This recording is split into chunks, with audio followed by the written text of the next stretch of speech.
Hey, this is Dr. Dwain Woode. That's Wood with an E. The E stands for endocrinology. Here I educate, I empower, and I encourage you to take charge of your health and your life, avoid complications, and go to the next level. You know how we do it. We're creating the life we've always wanted. And here I am in another 72-hour fast. Today is the end of the second day. Yeah, that's right. So many of you have been out there and you've been fasting. You fasted the first day, you fasted the second day, you're ending today with us, and some of you are going to be starting your fast on on day number 3, which is where we're heading right now. But just so happy to be here. Just wanted to hop on and say hello to you. It is a little after 1 o'clock, so right now I am 48 hours, a little over 48 hours into this week's fast, and just excited that this week has been fasting wise relatively simple. Not a lot of stuff going on, not a lot of issues happening. Hey Pam, how are you? Just so good things happening with the family, with the practice, in the community, and have just been excited and happy to be in the fasting space. Last night when I checked in on our show, I said that I was having a little bit of a headache and realized that I had not been hydrating well, and so took care of that. And so today, no headache, a little bit more tired. I was supposed to go to bed right after we did our show last night and we did our community meetup, but I ended up doing some more videos for our community and another project that I'm working on. And so didn't get to bed until late and got up this morning, did our episode for strength, strategy, and mindset, and then made it here to work. So a little bit more tired than normal, but overall actually feeling pretty energetic, not feeling sleepy. So tonight, and we'll talk about that, I've got an event that's coming up. And so if you were on last night, you all voted. And so we'll talk about what the plan is going to be as we move into the rest of our fast and move into the rest of the evening. But if you fasted on the first day, and let me kind of walk through that a little bit, because there's been some question about when to fast and what day it is and so forth. So the numbers that we're using, 1, 2, 3, 4, right? Those are numbers to designate the day that you're fasting.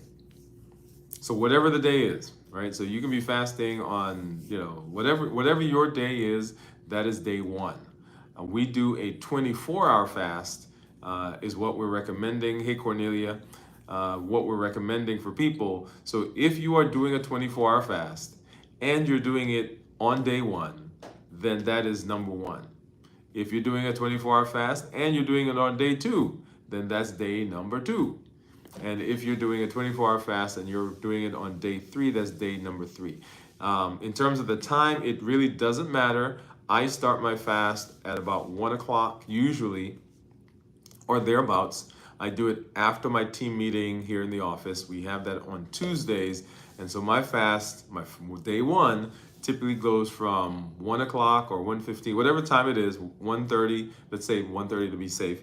1:30 on Tuesday to 1:30 on Wednesday is day 1. 1:30 on Wednesday to 1:30 on Thursday is day 2.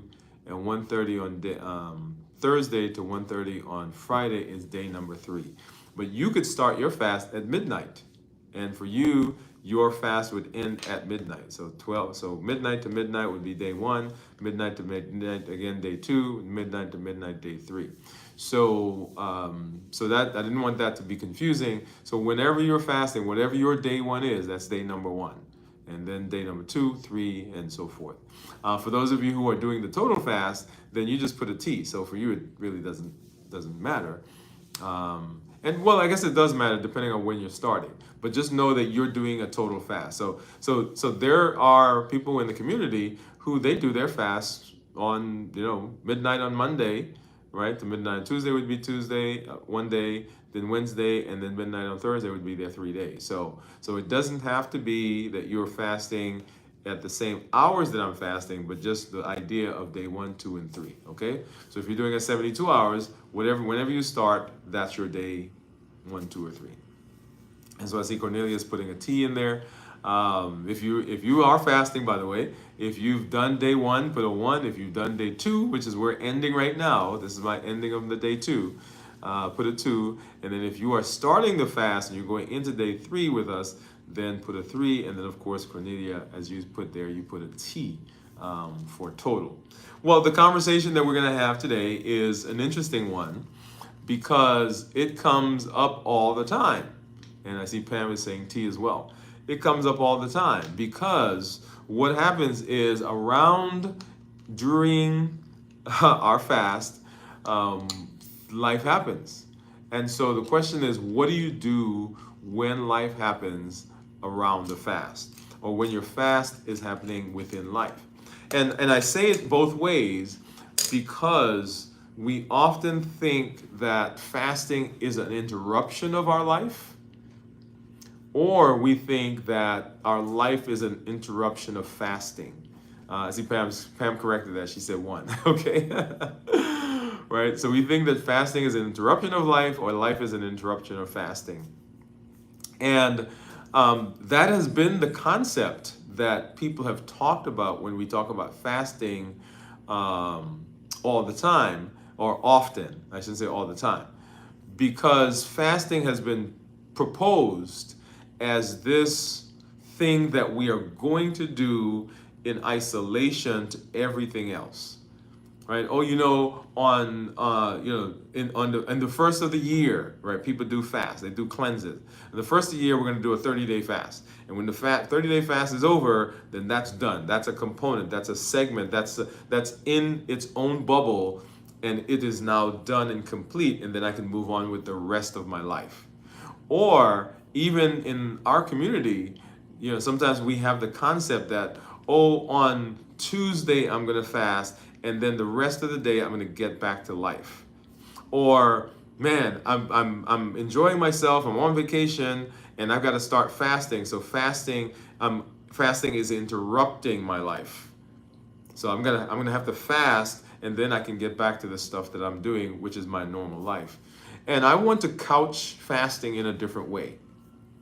As we are walking through the Limitless Living Health Action Plan, fasting is one of the pillars. It is a fundamental part of our plan. It's kind of like, well, it depends on how you think about it. This might not be a great example, but I'm gonna use it anyway.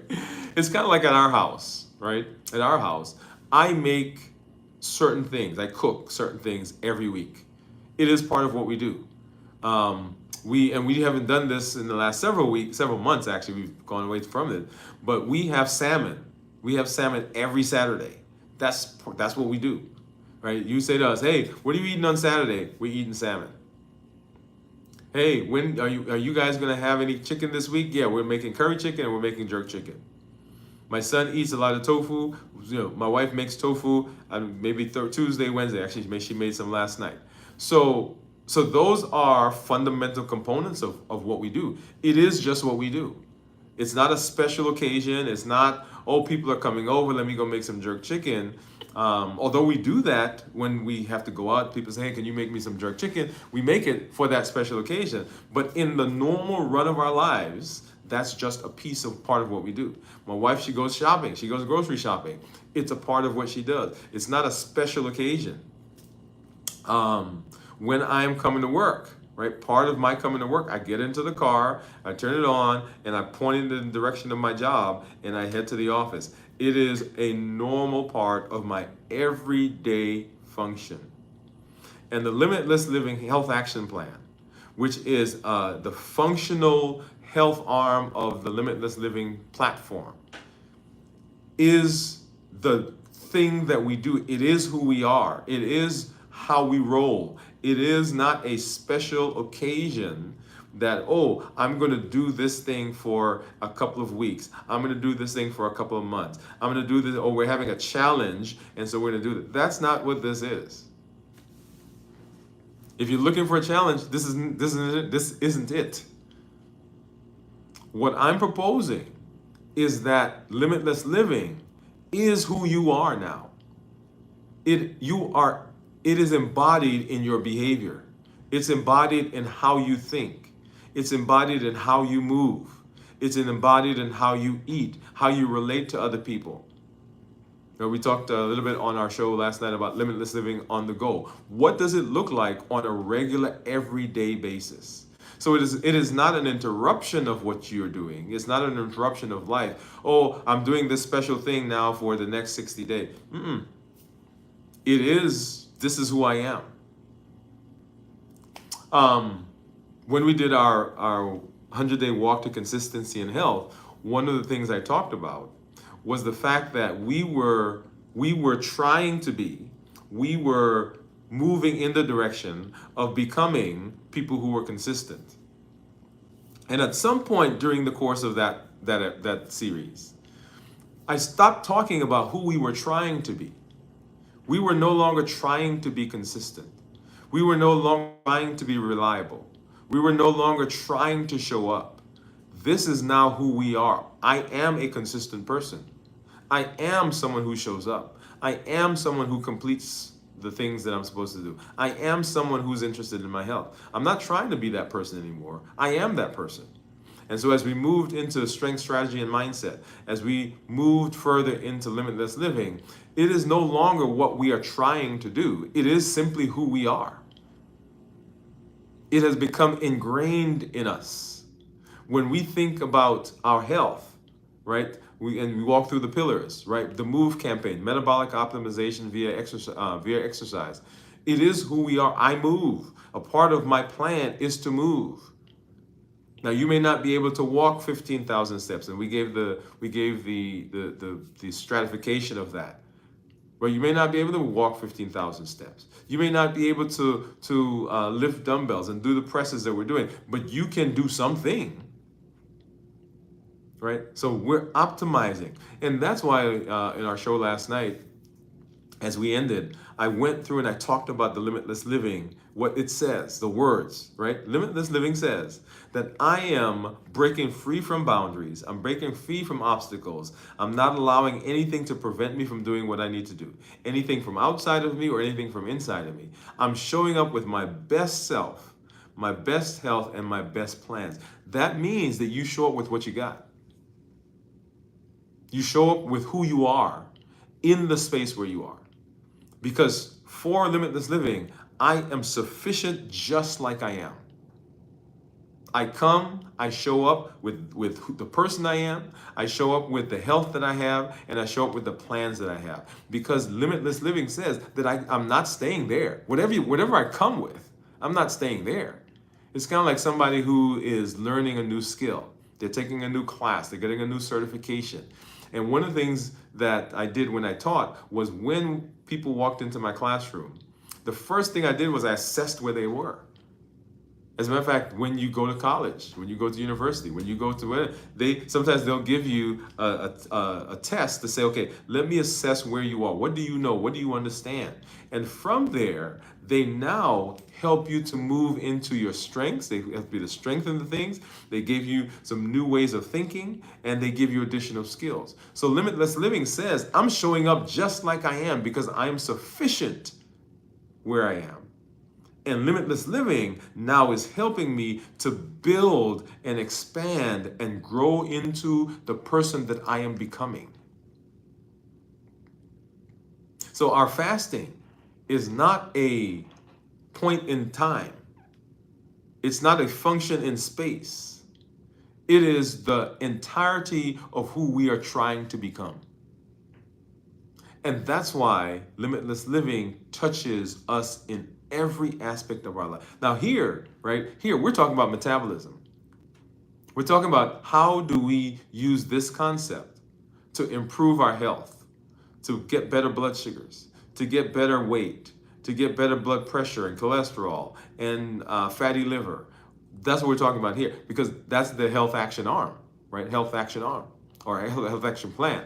That's the functional arm of the health part of limitless living. But when I go to Birmingham, I'm talking to the men for Men's Day. Limitless living is still there.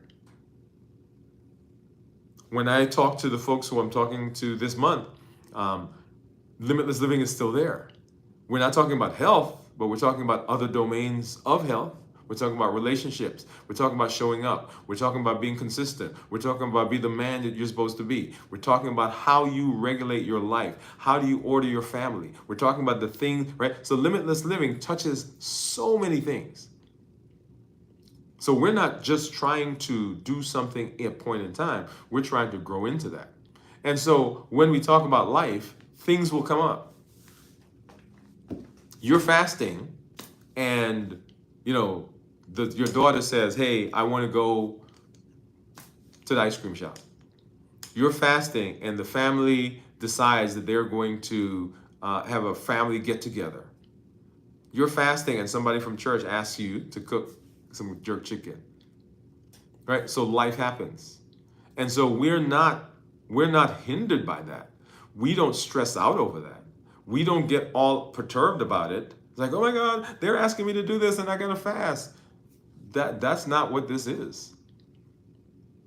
This is who I am. It's kind of like somebody says to you, hey, do you want a cigarette? You don't stress out over the cigarette. If you smoke, you smoke. Well, you say thank you. If you don't smoke, you don't smoke. And we move on. It is what it is. It is who I am. It is a part of what I do. And so the decision that we make comes from that understanding. It doesn't come from our stress over, man, this is interrupting my fast. Or, man, I really want to go, but I'm fasting right now. That's not the space it comes from. It comes from the space with who I am. I am someone who fasts on a regular basis. Whatever the days are, whatever the number of hours you are that you fast, this is what you do. And that's the space. And that space gives you comfort because you can decide to fast or decide not to fast during that space. Several weeks ago, oh wow, I'm thinking now because it's coming around again. Right, when we were going on our anniversary, right? So I normally fast Tuesday to Friday. Well, the week we went on an anniversary trip last year, I moved my fast up to Monday. So I went from Monday to Thursday. Why? Because I knew that fasting was a part of who I was. Fasting is ingrained in me, and I was going to get my fast in for the week. So what I did was I shifted my fast a day earlier so that I went with the family and I enjoyed the process of being with the family. Not despite fasting, but in addition to fasting.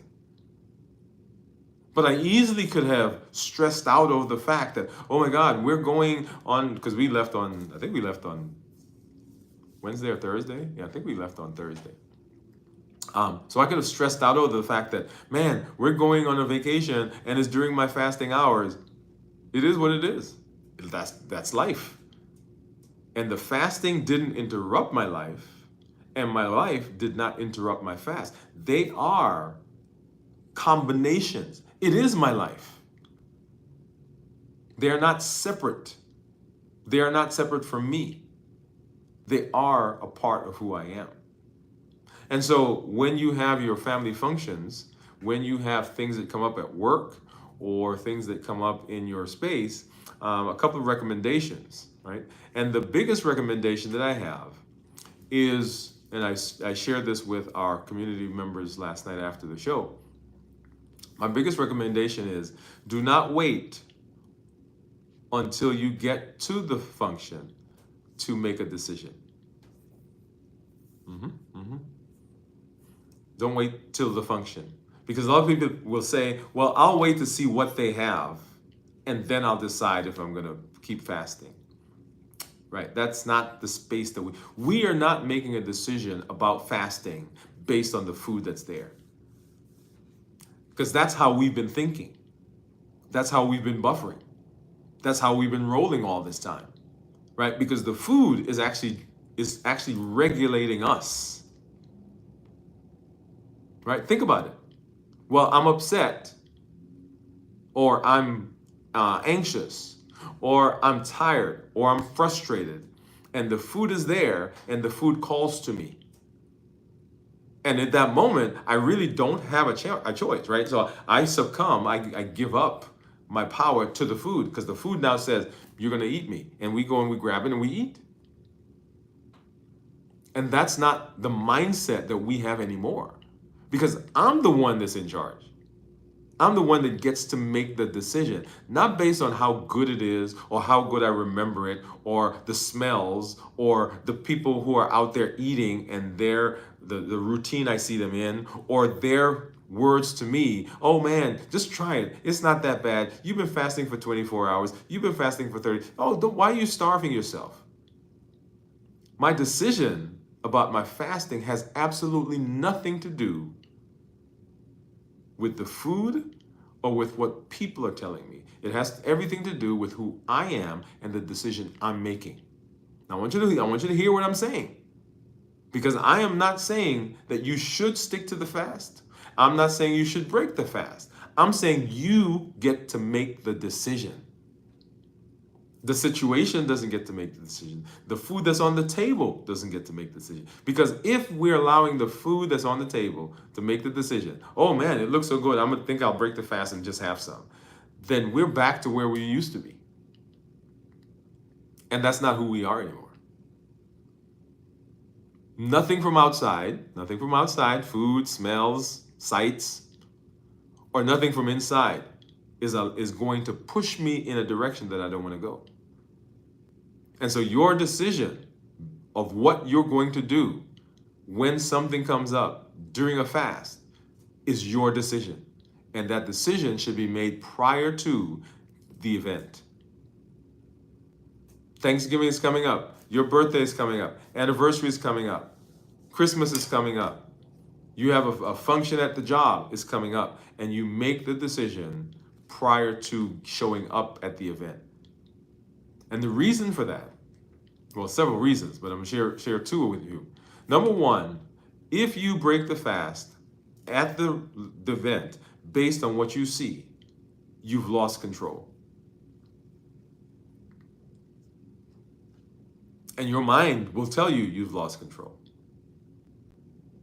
And your mind telling you you've lost control will make you feel guilty, will make you feel sad, will make you feel bad, and you will eat a lot more than you would if you had not, quote unquote, lost control. Now, I said you lost control, but that's what your mind is telling you. I am not saying that you've lost control.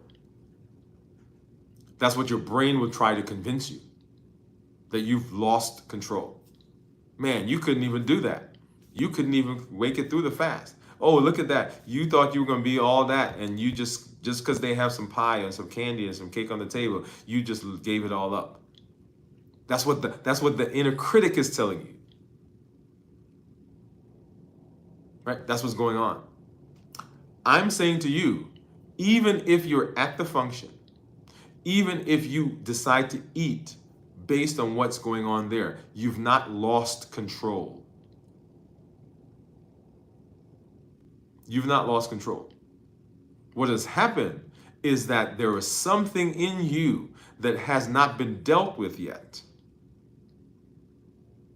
that the food is supplying for you. I want you to, did you hear what I said? So I've not lost control, but there's something in me. I want to be connected. I want to, it's a routine. This is how we do. And I still haven't dealt with the fact that I eat based on routine, based on habit. Or there's some emotion that's being elicited. Something is going on around me or in me that the food is saying, I can help you with that. Or I am a person who eats by sight. There are things around, and I have not dealt yet with the inner part of me, and the food is just gone. It's just there. So let me go grab it, right? So I'm eating. Or the challenging one is sitting at a table when there are things on the table that trigger you based on connections and based on history that you've not dealt with yet. So it's a matter of learning, a matter of developing, a matter of growing, and not a matter of control or loss of control. But our brain, our mind will tell us, right, that inner critic will try to convince us Those negative words, the negative thought. Well, you're no good. I knew this was going to happen. You talking about this fasting, this limitless living. I know you can't do that. You've never been able to do that. Right? That's what the brain would say. The second thing I want to, and that's the first thing I want to talk about. What happens when you break the fast there? The second thing that happens is probably a little bit more insidious. Because the inner critic is in your ear, and because you broke the fast, and you're feeling guilty, you're feeling bad, you're feeling less than optimal, what happens is we throw our hands up. They're like, well, you know what? I guess that happened. So I'm here. Might as well. And we dig in. We plant our feet fully in the middle of that table or the middle of that function, and we go to town. And even if we don't do that because other people are watching, when we get home, or we're in the car, or we stop at the grocery store, now what we do is we are still living in the shame and the doubt of what happened back there.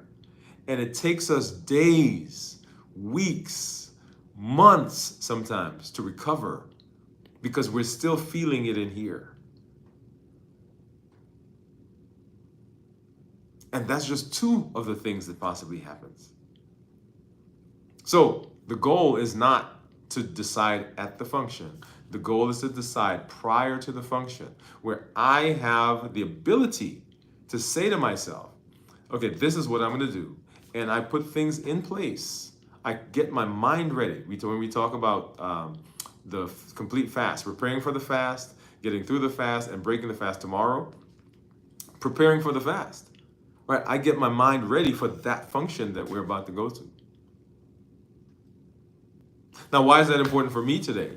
Well, today I've got a meeting that's coming up here in a few hours. And the meeting is with a group of people that are coming specifically to talk to me. And what do we do when we go to talk to people? Well, they're coming and they're taking us out to dinner. And they're taking us to a very nice restaurant. And we're going to sit down and we're going to eat. And so I'm fasting. I am now 48 hours into my fast. So at the time when we're going to get ready to sit down to eat, I'll be 53 hours into the fast. And so the decision that I'm making, that I have to make, is am I going to break the fast or am I going to continue eating? Now, I'll tell you, for me, it's not a big deal. For me, it's not a friction. For me, it's a simple decision. Because I know who I am. I can go and I could sit with people and I could talk while they're eating. And I'm not talking in terms of the triggers, right? So that's not what I'm saying. I'm not saying that I'm immune. What I'm saying is I understand who I am. And I understand that if I decide to eat, there's nothing wrong with me. And I understand if I decide not to eat, there's nothing wrong with me. I'm not being antisocial. I'm not being any of the things that come to my mind. And for me, what the other people are saying when they see me not eating doesn't matter. It is actually very instructive for you and for our community, which is why we're having this conversation. So what I've decided to do is I'm going to continue my fast into tomorrow as we complete our 72 hours. And that's not a, well, I'm fasting so I can't not fast. That's not what that is. That's simply a decision that I make. And the decision is a decision I am comfortable with. When I go, I don't have to laud it over. I don't have to pronounce it. I don't have to tell anybody. I don't have to make a big sign to say, oh, I'm fasting. That's not what it is. I go and I sit and we start talking. And when they come around, they start ordering. Everybody's going to order around the table. And I'm saying, thank you. Nothing for me right now. Boom, done. But I've decided from here that that's what I'm going to do. I am in charge, not the food. And when I am fasting, I think I've said it to you before, that when I fast, the food noise, I get excited about being in the fast because the food noise, when I'm getting ready to get out of the fast, that's probably when things, my brain goes crazy because I know the triggers that are out there. I know the things that are coming, and I didn't have to deal with that before. I saw it and it was there. Boom. I don't have to worry because I'm fasting. But when I'm not fasting, is really, for me, probably the most challenging time. But during the fast, it is what it is. Because it is who I am. Not because, and I'm sorry, it's because of who I am, not just something I do. You get that? I fast. You know that I fast. My family knows I fast. People in my office know I fast. When they watch my videos, the patients who are in the lobby know I fast. It is who I am. It's not just something I do. And so when I sit at the table, this is who I am. And so our community members last night voted for me, and I wanted to see who would say, and thank you for those of you who told me to eat, by the way. I appreciate them. The rest of you all who were like, oh no, don't fast, don't break the fast. I don't know about you guys, but I did decide for that group that we're going to continue to fast, and I get I'm what's I trying? I am excited, right, to see the interaction that goes on in the community, right? So we can see each other on a day, like this conversation we're having. This is a normal, regular conversation. This is not any kind of theoretic. This is stuff that's happening every day, and it happens to us all the time, but we don't talk about it, right? When I go to the grocery store and I come home with all those Cadburys, I let y'all know because I'm living day to day. I'm living every single day, right? My question to myself is, what does limitless living look like right now? Limitless living on the go. In fact, I think I might do an episode of limitless living on the go at the restaurant. Maybe I'll do that. I gotta make sure I have my cameras and all that stuff with me. I mean, not to be intrusive, right? So off to the side somewhere. Maybe I'll go before everybody shows up and do it outside the restaurant. But that is it, y'all. It is an amazing thing. Fasting brings a lot of benefits. Fasting is a reset. Fasting clears the mind. Fasting helps with all the metabolism that we've talked about. And if you fasted on day 1, put a 1. Fasted on day 2, put a 2. As you said, you will be nourishing even though you won't be eating. Right, I will be nourished. Thank you. Thank you, Cornelia. Day 1, number 1. Day 2, number 2. Day 3, which we are now in. Day 3 is where we are heading into the third leg of this. We'll be doing our check-in this evening at 9 p.m. Central on Dwain Woode, MD. And that may be pushed back just a little bit. I am hoping to get out of there in time, but if I don't, just hang out with me for just a little while. I didn't put the thumbnail up yet because I'm not sure. I think it's at 9 o'clock, depending on what happens at the restaurant. But it may be just a bit later. Come through and hang out with us. And then tomorrow we'll do our complete review of fasting, how to prepare for the fast, get through the fast, break the fast. And you get to see what I'm going to eat to break the fast for tomorrow. Saturday we'll do this week, a video from the vault, 9 p.m. Central. And then on Sunday, This Week in Review. And of course, next week, Monday, we'll be right back for Dwain Woode, MD Live at 7 p.m. Central. Well, thank you for being with me. This is Dr. Dwain Woode. That's Wood with an E. The E stands for Endocrinology. Here I educate, I empower, and I encourage you to take charge of your health and your life, avoid complications, and go to the next level. We're creating the life we've always wanted, and we are living that limitless life. which says that we're not allowing anything from outside or anything from inside to prevent us from doing what we need to do. We are showing up with our best selves, our best health, and our best plans, and we are living limitless lives. All right, everybody, take care, have a great day, and we'll see you at our next show. See you at that check-in. Bye-bye.